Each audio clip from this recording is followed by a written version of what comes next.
Jeevan Reddy party మార్పుపై TPCC chief Mahesh Goud స్పందించారు. కేసీఆర్ అవినీతి చేశారంటూ నిన్నటిదాకా మాట్లాడిన జీవన్ రెడ్డి ఇప్పుడేం సమాధానం చెప్తారంటూ విమర్శించారు.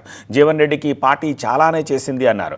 సీఎం పదవి నుంచి రేవంత్ పోవాలనడానికి జీవన్ రెడ్డి ఎవరని ప్రశ్నించారు మహేష్ గౌడ్. 14 మార్లు బీఫామ్ తీసుకున్నట్టు నాయకుడు ఇవాళ ఈ రాష్ట్ర కాంగ్రెస్ పార్టీలో ఎవరూ లేరు.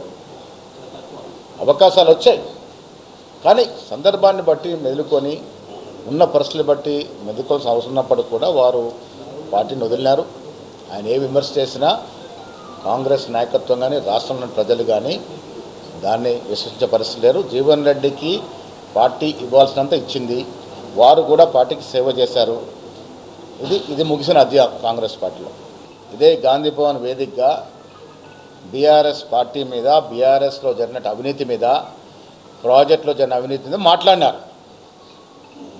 ఇవాళ కాంగ్రెస్ పార్టీని విమర్శించే ముందు గౌరవనీయులు జీవన్ రెడ్డి గారు గతంలో వారు బీఆర్ఎస్ పార్టీ మీద చేసిన విమర్శలకి సమాధానం ఇస్తే బాగుంటుంది.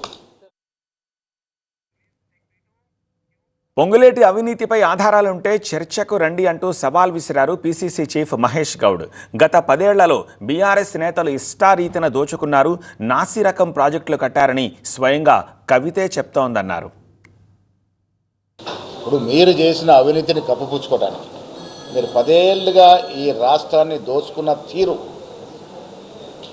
హరీష్ రావు కావచ్చు, కేటీఆర్ కావచ్చు, కేసీఆర్ నాయకత్వంలో ఆ పార్టీలో ఆ ప్రభుత్వంలో భాగస్వామిగా ఉన్నటువంటి కవిత గారు ఇలా బాటంగా వచ్చి వాస్తవాలు బయట పెడతా ఉన్నారు. దోపిడీ జరిగిందనే మాట ఆవిడ చెప్తా ఉన్నారు. విచ్చలవిడిగా మా అన్న, మా బావ, మా ఇంకో అన్న దోచుకున్నారనే మాట చెప్తా ఉన్నారు. ప్రజలకు అర్థమైంది ఇది. ఇప్పుడు మీరు దోపిడీ చేశారు, ప్రాజెక్టుల పేరిట నాసిరకం ప్రాజెక్టు కట్టి ప్రజా సొత్తు దుర్వినియోగం చేశారు కాబట్టి ఇలా కాళేశ్వరం ప్రాజెక్టు బీటలు పారుతూ ఉంది. మంత్రివర్గ విస్తరణ ప్రచారం పైన మహేష్ గౌడ్ స్పందించారు. ఇది పూర్తిగా హైకమాండ్ పరిధిలోని అంశమన్నారు. దీనిపై తనకు సమాచారం లేదు అన్నారు మహేష్ గౌడ్.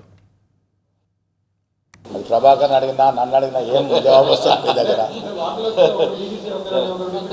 ఇప్పుడు రకరకాల వార్తలు రకరకాల పేపర్లు వస్తూ ఉన్నాయి. మాకు ఎలాంటి సమాచారం లేదు. నాకున్నంత వరకు అయితే ఇప్పుడు అలాంటి పరిస్థితి కనబడట్లేదు. భవిష్యత్ ఏ నిర్ణయం తీసుకున్నా హైకమాండ్ నిర్ణయమే, దానికి ఎవరం కూడా కాదంటాం లేదు, శిరోధార్యం అది.